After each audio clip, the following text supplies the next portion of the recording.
یہ آپ کے جو مخدوم ہیں نا، یہ ان کے پیر و مرشد ہے۔ محبوب الہی فرماتے ہیں کہ رکن عالم رضی اللہ تعالی عنہ کا یہ مقام اور مرتبہ ہے، اللہ تعالیٰ نے اتنا اونچا مقام ہے، ابھی پیدا نہیں ہوئے غوثیت اور قطبیت کے مراتب اور مقامات اللہ تبارک و تعالیٰ نے ماں کے پیٹ میں رکن عالم رضی اللہ تعالیٰ عنہ۔ اور آپ کو نوری حضوری بھی کہا جاتا ہے۔ کیا کہا جاتا ہے؟ نوری حضوری۔ ایک مرتبہ نبی اکرم صلی اللہ تعالیٰ علیہ وسلم کی بارگاہ میں عرض کرنے لگے، سرکار رکن عالم، یا رسول اللہ، یا حبیب اللہ، مجھے کچھ عطا کر دیجئے۔ رسول پاک نے فرمایا، رکن الدین، بولو کیا چاہیے؟ کیا چاہیے؟ مرید پیر سے کہے اور پیر کہے بیٹا کیا چاہیے، تو مرید کی تو قسمتیں انگڑائیاں لینے لگے۔ آقا نے فرمایا رکن الدین سے مخدوم محمود براق لنگر جہاں علیہ رحمت و رضوان کے پیر و مرشد سے رکن الدین کیا چاہیے؟ سرکار بس اتنی اجازت دے دیجئے، ہم آپ کی بارگاہ میں حاضر ہو جائیں، آپ کی بارگاہ میں ہم حاضری کا شرف حاصل کرتے ہیں۔ آقا نے فرمایا رکن الدین تمہیں اجازت دی جاتی ہے، جب تمہارا جی چاہے ہماری کچہری میں آ جایا کرنا۔ واہ واہ واہ۔ تو جو نبی کی بارگاہ میں جاتا ہے، جسے مقام حضوری ملتا ہے، وہ حضوری کہلاتا ہے، اور جو حضوری کہلاتا ہے وہی تو نوری کہلاتا ہے، وہی تو نوری کہلاتا ہے۔ سرکار رکن عالم رضی اللہ تعالیٰ عنہ، آپ کا نام بھی رکن عالم اور آپ کا دربار بھی رکن عالم، اتنا اونچا پوری دنیا میں کوئی دربار نہیں ہے ہائٹ کے حساب سے، قریب 250 فٹ رکن عالم رضی اللہ عنہ۔ سبحان اللہ۔ اور مرید کا در دیکھو، واہ واہ دور سے نظر آ رہا ہے، واہ۔ پیر کا دربار دور سے نظر آ رہا ہے، مرید کا دربار بھی دور سے نظر آ رہا ہے۔ دور و نزدیک سے آتا ہے نظر تیرا گنبد، دور و نزدیک سے آتا ہے نظر تیرا گنبد، کتنا اونچا تیرا دربار ہے مخدوم براق، کتنا اونچا تیرا دربار ہے مخدوم براق۔ سرکار مخدوم محمود براق لنگر جہاں رضی اللہ تعالیٰ عنہ، سرکار رکن عالم رضی اللہ تعالیٰ عنہ کی بارگاہ میں آئے مرید ہونے کے لیے، سیر و سیاحت کرتے کرتے ملتان شریف تک پہنچے، اور آپ کی عمر تقریباً 100 سال سے زیادہ تھی، قریب 107 سال نا، نہیں جب رکن عالم کی بارگاہ میں آئے قریب 107 سال، اور رکن عالم کی عمر 36 سال، کتنی؟ 36 سال۔ اور رکن عالم کوئی عام ہستی نہیں، وقت کے مفتی، عالم، محقق، محدث، ریاضی داں، علم حیات جاننے والے، فلسفی، علوم میں ظاہری اور باطنی کا منبع رکن عالم رضی اللہ تعالیٰ عنہ، 36 سال کی عمر، مخدوم محمود براق لنگر جہاں رضی اللہ تعالیٰ عنہ آئے۔ دل میں خیال پیدا ہوا، یہ تو ابھی نوجوان ہے، یہ تو بچہ ہے میرے سامنے، میں اس کا کیا مرید ہوں اور یہ کیا مجھے مرید کرے گا؟ رکن عالم رضی اللہ تعالیٰ عنہ نے کشف باطن سے جان لیا کہ محمود کے دل میں کیا چل رہا ہے۔ قریب سے ایک راجہ کا گزر ہوا، سینے سے لگایا، برس کی بیماری تھی، اور جیسے سینے سے لگایا پسینہ نکلا، برس کی بیماری ختم۔ سرکار مخدوم محمود براق لنگر جہاں کے دل میں اشتیاق پیدا ہوا، برائے اطمینان اور دیکھ لیا جائے، ایک کرامت اور دیکھ لی جائے، زہ نصیب۔ تو رکن عالم رضی اللہ تعالی عنہ کے قریب میں چند بچے گیند سے کھیل رہے تھے، حضرت رکن عالم کی بارگاہ میں آئے، کہا حضرت ہمیں پیاس لگی ہے، ہمیں پیاس لگی ہے۔ حضرت رکن عالم نے گیند لی، زمین پر دے ماری، اور جیسے ہی زمین پر لگی گیند صاف و شفاف شیریں چشمہ پھوٹ نکلا، لوگوں نے واہ واہ واہ۔ سرکار مخدوم محمود براق لنگر جہاں رضی اللہ تعالی عنہ قدموں میں گرے، کہا حضور ہمیں معاف کر دیجئے۔ رکن عالم رضی اللہ تعالی عنہ نے عبادات، ریاضات، مجاہدات، مراقبات کے لیے بیٹھا دیا۔ حضرت سلوک کی منزلیں طے کرتے رہے، پہلے بھی طے کر کے آ چکے تھے، لیکن سرکار رکن عالم رضی اللہ تعالی عنہ کی بارگاہ میں آئے آپ کا فیض لینے کے لیے، اور جب وقت پورا ہوا اور بہت ہی جلد نواز دیے گئے آپ، سرکار رکن عالم رضی اللہ تعالی عنہ نے ایک دن فرمایا کہ کون ہے جو پیلو لے کر آ جائے، روایت میں نا ہو چکی ہے، یہ کون ہے جو یہ لے کر آ جائے؟ اور اس وقت تو رکن عالم رضی اللہ تعالیٰ عنہ کی بارگاہ میں مخدوم جہانیہ جہاں گشت بھی تھے، اور صدر الدین حاجی چراغ ہند بھی تھے، اور دیگر خلفاء بھی تھے، سب نے معذرت پیش کی سرکار اس وقت کون لا سکتا ہے؟ لیکن مخدوم محمود براق لنگر جہاں اٹھے، گئے، لے کر آئے اور کہا کہ اسے نظام الدین اولیاء کی بارگاہ میں پہنچانا ہے۔ سرکار مخدوم محمود براق لنگر جہاں رضی اللہ تعالی عنہ نے کہا اسے میں پہنچا دوں گا۔ آپ کی توجہ درکار ہے، سرکار رکن عالم رضی اللہ تعالی عنہ نے فرمایا کہ آنکھ بند کر، آنکھیں بند کی، ہاتھ پکڑا، ہاتھ چھوڑ دیا، سرکار مخدوم محمود براق لنگر جہاں سہروردی رضی اللہ تعالی عنہ نے اپنے آپ کو دہلی کے اندر پایا۔ سرکار نظام الدین اولیاء محبوب الہی رضی اللہ تعالی عنہ کے فیوز و برکات سے مستفیض، مکتسب اور مستنیر ہوتے رہے۔ جب وقت آیا ملتان شریف جانے کا، سرکار مخدوم محمود براق لنگر جہاں رضی اللہ تعالی عنہ نے عرض کیا، حضور آپ کیا فرماتے ہیں؟ آپ نے فرمایا آنکھیں بند کر، آنکھیں بند کی، اور جب کھولی تو اپنے آپ کو ملتان شریف میں رکن عالم کی بارگاہ میں موجود پایا۔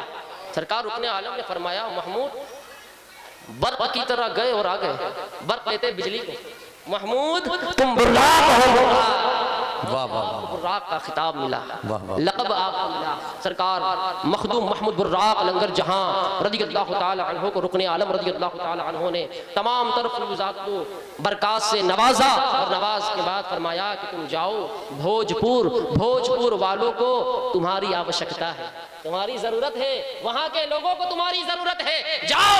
گویا رکن عالم رضی اللہ تعالی عنہ یہ بتانا چاہتے تھے، اور یہ تاریخ سے بھی ثابت ہے کہ سرکار رکن عالم رضی اللہ تعالی عنہ کو اللہ تبارک و تعالی نے قطبیت عظمیٰ کے مقام پر فائز فرمایا تھا، ولایتیں بانٹ رہے تھے۔ رکن عالم کسی کو ظفر آباد کی ولایت عطا کر دی، کسی کو عروج کی ولایت عطا کر دی، کسی کو گجرات کی ولایت عطا کر دی، کسی کو بہار کی ولایت عطا کر دی، کسی کو بنگال کی ولایت عطا کر دی، کسی کو سندھ کی ولایت عطا کر دی۔ رکن عالم رضی اللہ تعالی عنہ نے مخدوم محمود براق لنگر جہاں رضی اللہ تعالی عنہ سے فرمایا اے مخدوم ہم تم کو بھوجپور کی ولایت عطا کرتے ہیں، وہاں پر جائیے، دین کا کام کیجئے۔ سرکار محمود مخدوم براق لنگر جہاں رضی اللہ تعالیٰ عنہ بھوجپور تشریف لائے، رشد و ہدایت کا مرکز قائم کیا، آپ لوگوں کی رشد و ہدایت فرماتے رہے، بے شمار لوگ آپ کے دامن ارادت سے وابستہ ہوئے۔ سرکار مخدوم محمود براق لنگر جہاں رضی اللہ تعالیٰ عنہ کا مقام بہت عرفہ و اعلیٰ ہے۔ ہماری زندگی ختم ہو جائے گی لیکن ان اولیاء اللہ کی تعریفات، ان کی کرامات، ان کے واقعات کبھی ختم نہیں ہوگے، کیونکہ خواجہ مخدوم محمود براق لنگر جہاں رضی اللہ تعالیٰ عنہ جب تک زمین پر رہے اللہ اللہ کرتے رہے، اور جب زمین میں گئے اللہ تبارک و تعالیٰ ان کا ذکر ہم سے کروا رہا ہے۔ یہی تو ولی کی پہچان ہے، جو لڑکا ہو جاتا ہے وہ سب کا ہو جاتا ہے، سب کا ہو جاتا ہے، وہ سب کا ہو جاتا ہے۔ کرم کا ایک نشاہ ہے سہروردی، جمال ای و آہ سہروردی، اور یہی ہے ترجمان راز وحدت، رسالت کا بیان ہے سہروردی، اور اسی در سے ملے در سے تصوف، مثالی آستاں ہے سہروردی۔ مرید بھی بے مثال لاجواب اور پیر بھی بے مثال لاجواب۔ پیر دیکھو رکن عالم مخدوم، ان کے پیر صدر الدین عارف باللہ مخدوم، ان کے پیر بہاءالدین زکریا ملتانی رضی اللہ تعالیٰ عنہ مخدوم، اور ان کے مرید کا مرید سرکار محمود براق لنگر جہاں بھی مخدوم، مرید بھی مخدوم، پیر بھی مخدوم۔ سرکار مخدوم محمود براق لنگر جہاں رضی اللہ تعالیٰ عنہ کا سلسلہ بھائی بولو نا کون سا سلسلہ ہے؟ سہروردی، سہروردی درست لفظ کیا ہے؟ بہت اللہ سہروردی، سہروردی لفظ درست نہیں ہے، سہروردی اس کا معنی پتہ ہے کیا ہوتا ہے؟ گلاب کا پھول، 7 رنگوں والا گلاب کا پھول، اور اس لفظ میں جو حروف ہے نا 7 ہے۔ اور آپ کو بتا دوں اللہ تعالیٰ کا پسندیدہ عدد کون سا ہے؟ اللہ تعالیٰ کا پسندیدہ عدد طاق ہے یا جفت ہے؟ طاق ہے نا، اور طاق میں بھی 7، طاق میں بھی 7، زمین 7، آسمان 7، قرآن شریف کی منزلیں 7، کائنات کے رنگ 7، اللہ تعالیٰ کا سنیدہ حالات ساتھ اور لفظ سہروردی میں عروق کے ساتھ تو پتا چلا کہ لفظ سہروردی سلسلہ سہروردی اللہ تبارک و تعالیٰ کا انتخاب کرتا سلسلہ واہ واہ آپ کا فیضان جاری ہے سبحان اللہ سلسلہ Suhrawardi Hindustan, Pakistan, Burma, Myanmar, Rohingya اور یہ بھوٹان، یہ نیپال اور یہ سری لنکا اور یہ پھر ارد گرد جو علاقے ہیں انہیں کیا کہا جاتا ہے؟ بر صغیر. کیا کہا جاتا ہے؟ بر صغیر کہا جاتا ہے نا بھائی. پاکستان بھی آ گیا، ہندوستان بھی آ گیا، یہ نیپال بھی آ گیا، سری لنکا بھی آ گیا، اور کوئی لنکا ہے نہیں ہے، آ گیا بر صغیر. بر صغیر مطلب زمین کا خوش علاقہ، بر اعظم سے ملا ہے لیکن مختلف الگ تھلگ ہے. بر صغیر میں ایشیا، بر صغیر میں اسلامی اقامتی انٹرنیشنل یونیورسٹی سب سے پہلے اگر کسی نے قائم کی خواجہ مخدوم محمود براق سہروردی کے دادا مرشد بہاؤالدین زکریا. واہ سبحان اللہ. آج کے اس ترقی یافتہ دور میں چاہے یوروپ ہو یا امریکہ ہو یا لندن ہو، ہندوستان ہو یا پاکستان ہو، بڑی بڑی یونیورسٹی چل رہی ہے نا بھائی، چندے سے چلتی ہے نا. وہ ایک بندہ اپنی جیب سے نہیں نکالے گا، جیب خاص سے نہیں دے گا، لیکن بہاؤالدین زکریا ملتانی رضی اللہ تعالیٰ عنہ نے جو اسلامی انٹرنیشنل دارالاقامہ یونیورسٹی قائم فرمائی تھی، کسی سے چندہ نہیں لیتے تھے، اپنی جیب کرتے تھے. اور اس یونیورسٹی میں جاوا سے آتے، سماٹرا سے آتے، انڈونیشیا سے آتے، عراق سے آتے، ایران سے آتے، حجاز سے آتے، مصر سے آتے، سندھ سے آتے، چین سے آتے اور مختلف ممالک سے سرکار کی بارگاہ میں آتے اور آپ کے فیض و برکات سے مستفیض، مکتسب اور مستنیر ہوا. آج جو اسلامی بیلٹ ہے نا، جاوا، سماٹرا، انڈونیشیا، فلپائن، چین، یہ جو اسلامی بیلٹ ہے، یہ پورا اسلامی بیلٹ بہاؤالدین زکریا ملتانی کی کاوشوں، کوششوں اور مساعی جمیلہ سے مسلمان ہوا ہے. سبحان اللہ. یہ ہم نہیں کہتے بھائی.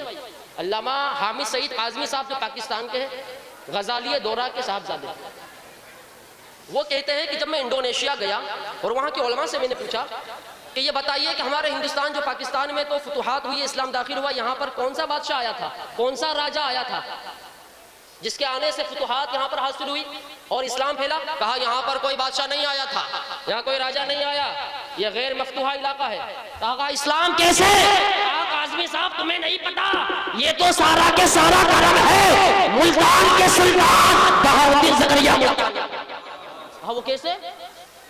اچھا وہ کہتے ہیں کہ ہم نے سنا ہے کہ پاکستان اور ہندوستان کے لوگ غوث اعظم کو زیادہ مانتے ہیں اور ماننا بھی چاہیے.